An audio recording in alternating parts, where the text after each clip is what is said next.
Ever since Disney films began achieving the high levels of commercial success that they've recorded, their princess protagonists have more or less become mainstream idols for little girls all around the world. That said, while these princesses might swoon the hearts of many hopeful young girls with their innocent and cute persona, not much is known about these ladies' pasts, at least based on what Disney shows in their movies. However, if you do a bit of research and digging, you'll find out quite a bit that relates to the princesses' pasts, some of which is actually really incredibly dark, and it makes sense that Disney chose not to add these origin elements to their storytelling. If this is the only way, so be it. I'm Kyle with Wicked Binge, and these are the dark origins of Disney princesses that are really messed up.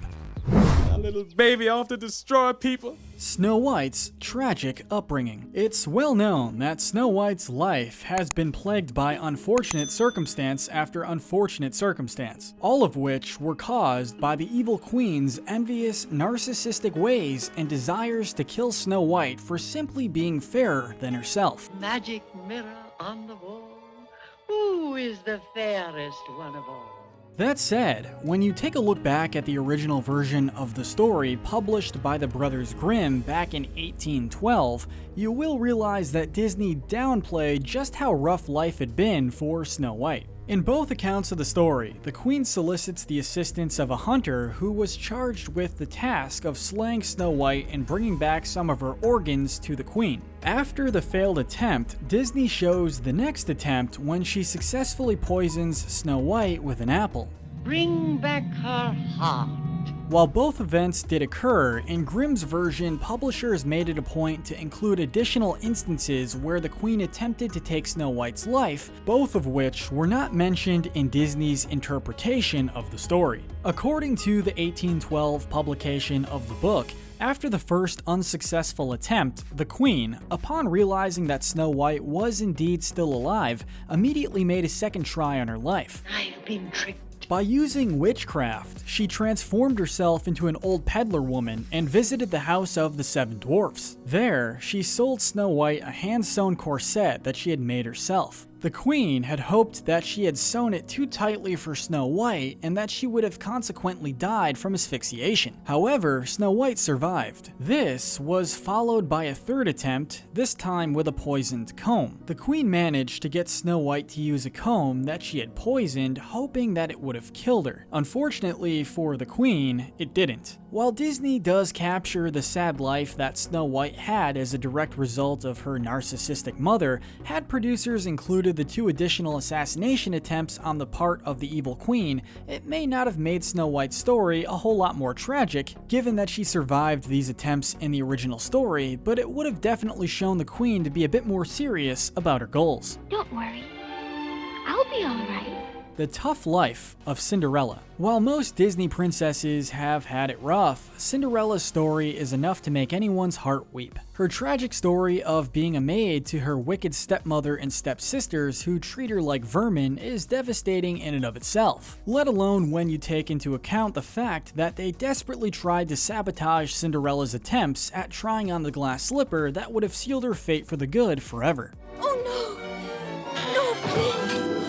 Oh, you can't! Still, Disney's version of the events isn't nearly as gruesome and descriptive as the other stories, and for good reason. In the version published by the Brothers Grimm, they describe the lengths to which each wicked stepsister goes just to fit their feet in the glass slipper. It's always fit perfectly before. The story states that one sister went as far as to cut off her toes and the other her heel just so they could put their foot into the glass slipper and keep Cinderella from being selected as the prince's wife. Now that is some serious commitment. Understandably so, portraying such a grotesque and morbid account in a children's movie wasn't something that Disney would voluntarily do. Still, knowing that the stepsisters went to such lengths proves not only how wicked they were, but also how badly they must have treated Cinderella. What really happened to Sleeping Beauty? Many people are familiar with the standard version of Sleeping Beauty. There is, however, a much darker version that completely changes the way you'll see the children's fairy tale forever. Dear, what an awkward situation. Word has it that the story of Sleeping Beauty is actually derived from an ancient Italian folktale that was recorded and popularized by the Italian poet and fairy tale collector Giambattista Basile through his rather morbid piece entitled Sun, Moon, and Talia. In his piece, Sleeping Beauty is a girl by the name of Talia. The story follows practically the same plot progression as conventional versions do today, namely that her finger got pricked and as a result, she is subsequently transported to a cottage in the forest. No!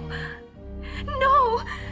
I can't believe it! This is where the story diverges. In Giambattista's version, a king, not a prince, stumbles upon the cottage and the body of Talia laying in isolation. Upon seeing her, the king is overcome with lust and decides to take advantage of the fact that she was unconscious. He impregnates her and subsequently flees the scene. Stop! Come back!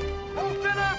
Unconscious, Talia ends up giving birth to twins. As the babies try to breastfeed from their unconscious mother, one of them sucks her finger by mistake, removing the poisonous splinter from it and waking up their mother in the process. The tale then continues on a rather creepy path, involving the wife of the king wanting to kill Talia and her children, a plan which isn't successful. Spoiler alert in case you haven't heard of this version, but Talia survives and ends up marrying the king in the end. While things, work out for Talia / Sleeping Beauty in the end, the sick and twisted plot about impregnating an unconscious woman is troubling to say the least. The tragic story of Mulan. When Disney released the epic tale of Mulan in 1998, people all over the world were amazed at the female warrior's drive and determination as she faced challenge after challenge, coming out unscathed in the end. Still, people who are familiar with the Chinese legend about Mulan, after which the story is based, will recognize that there are inconsistencies in Disney's take on the tale, some going as far as to say that Disney sugarcoated just how rough Mulan had it. Dragon, not lizard. I don't do that tongue thing. Granted, Disney's version does set Mulan up for quite a bit more hardship than the original tale shows. For example, in the movie, she has to work twice as hard as everyone else and has to hide the fact that she's a woman. In the original, she doesn't have to endure that much hardship. Actually, she is well respected in the army as a woman, eventually rising to the rank of general. Fa Zhu?